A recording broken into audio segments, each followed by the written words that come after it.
Senhor esteja convosco. Ele está no meio de nós. Proclamação do Evangelho de Jesus Cristo, segundo Lucas. Glória a vós, Senhor. Naquele tempo, um homem que estava à mesa disse a Jesus: Feliz aquele que come o pão no reino de Deus. Jesus respondeu: Um homem deu um grande banquete e convidou muitas pessoas. Na hora do banquete, mandou seu empregado dizer aos convidados: Vinde, pois está tudo pronto. Mas todos, um a um, começaram a dar desculpas. O primeiro disse: Comprei um campo e preciso ir vê-lo. Peço-te que aceites minhas desculpas. Um outro disse: Comprei 5 juntas de bois e vou experimentá-las. Peço-te que aceites minhas desculpas. Um terceiro disse: Acabo de me casar e por isso não posso ir. O empregado voltou e contou tudo ao patrão. Então o dono da casa ficou muito zangado e disse ao empregado: Sai depressa pelas praças e ruas da cidade. Traze para cá os pobres, os aleijados, os cegos e os coxos. O empregado disse: Senhor, o que tu mandaste fazer foi feito, e ainda há lugar. O patrão disse ao empregado: Saí pelas estradas e atalhos, e obriga as pessoas a virem aqui, para que minha casa fique cheia. Pois eu vos digo, nenhum daqueles que foram convidados provará do meu banquete. Palavra da salvação. Glória a vós, Senhor. Caríssimos, caríssimas, hoje no primeiro dia do mês de novembro, escutamos uma frase no Evangelho de Lucas, capítulo 14, que ela parece até uma frase simples. Na verdade, quase todas as frases que pegarmos fora do contexto do Evangelho, podemos falar muitas coisas. O que mais me espanta nesse tempo é quantas pessoas pegam frases isoladas do Evangelho e da Escritura para justificar todo tipo de coisa e se esquecem de ler a Escritura na sua integralidade e à luz daquilo para a qual a Escritura nos foi dada por nosso Deus através da tradição de nossos antepassados, para que nós acolhamos toda a verdade para a salvação. Diz no versículo 15, um homem que está à mesa com Jesus diz: Feliz aquele que come o pão no reino de Deus. Mas o porquê essa frase é dita? Lembremos do capítulo 15, versículos 12 a 14, que foi o evangelho de ontem.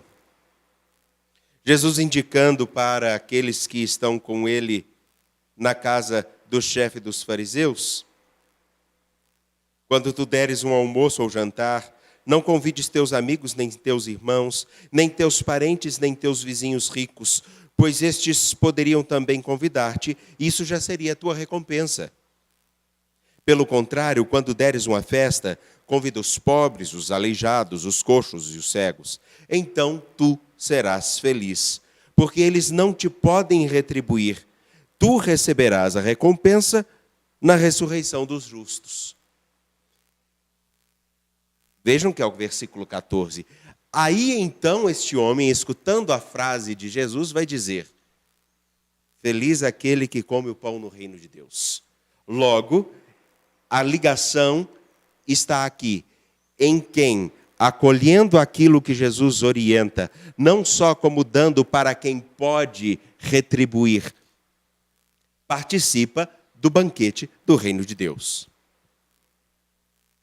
E então Jesus dá a grande lição, que retoma lá no início do evangelho, do próprio evangelista Lucas. Ora, um homem deu um banquete. O banquete do reino de Deus foi posto, foi proposto, todos foram convidados. Entretanto, muitos tiveram suas desculpas. Muitos deram as suas justificativas para não comparecer a esse banquete. E aí então o Senhor manda convidar a todos os outros que supostamente não estariam nesse banquete. Coxos, aleijados, os que estão nas beiras dos caminhos e que podem vir para ocupar esse lugar, o do banquete. O do banquete do reino dos céus, do banquete do reino de Deus, que começa no tempo presente. Ora, a imagem é muito simples. Sim, feliz é aquele que acolhe o convite para comer o pão no reino de Deus. Mas tomemos todo cuidado para não sermos aqueles que renegam esse convite. Tomemos cuidado para que nas nossas posturas de todo o momento não sejamos aqueles que sempre encontram alguma coisa mais importante ou mais interessante que nos impeça de acolher esse convite, de fazer parte do banquete do reino de Deus. E isso começa pela capacidade de, recusando a esse convite, por termos uma aparente consciência de que sabemos tudo e que já temos todas as respostas, trocarmos exatamente o que nos é dado como caminho para a vida de salvação, participando do banquete da vida de nosso Deus, e trocá-lo por coisas que parecem ser mais interessantes, ou os campos, ou as coisas, ou mesmo as pessoas.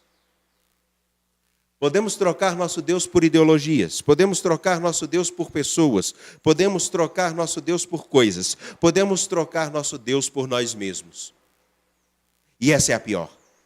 Porque quando colocamos a nós mesmos como Deus, nós achamos justificativas, inclusive, para manipular a palavra dele.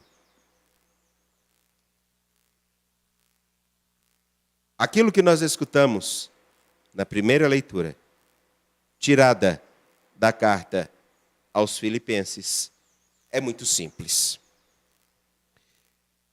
Ter o sentimento de Jesus Cristo, esvaziar-se, não encher-se de si, termos a Ele como parâmetro para deixarmos com que, no cotidiano de nossa história, fazendo a vontade dEle, acolhendo o seu convite de vida, nos enchermos de sua vida e participarmos da verdadeira alegria. Tão simplesmente hoje, bem objetivamente, diante de tudo que nós temos no âmbito nacional e internacional, não tem outra coisa senão dizer e refletir. Os nossos maiores problemas no tempo presente são justamente a falta de fé. São justamente a falta de fé em Deus. Porque muitos acham as desculpas todas para estarem fora do convite que nosso Deus faz. Participem comigo da minha alegria. Para buscarem a própria felicidade, que gera tantos distúrbios e que, infelizmente, não faz ecoar aquilo que cantamos no Salmo. Ó Senhor, sois meu louvor no meio à grande assembleia. Infelizmente, com tudo o que vemos, nem todos estão dispostos a deixar com que o Senhor seja o louvor que devem emitir no meio da grande assembleia da humanidade. Colocam a si mesmos e, portanto, recusam-se a participar da mesa da vida, da comunhão com o nosso Deus, da comunhão com os outros, de um compromisso que extrapole a minha vontade, mas veja a necessidade do bem de todos. Isso é triste. Isto, infelizmente, nos faz perceber uma única coisa, que nós ainda não entendemos aquilo que Jesus diz no Evangelho de Lucas, capítulo 4. Eu vim para proclamar o ano da graça. Eu vim para dar dignidade a todos. eu vim para estar com todos. E todos que escutaram isso ficaram com os olhos fixos nele. Mas em todos que estavam com os olhos fixos nele, nem todos entenderam o convite que ele fez. Será que ainda também não entendemos? Será que não é hora de percebermos qual o nosso lugar nessa mesa? E mais do que dizermos sentenças bonitas como esse homem, feliz aquele que come o pão no reino de Deus, termos a coragem de perceber e analisar, será que nós estamos aceitando o convite de participar dessa mesa de banquete no reino de Deus que começa agora?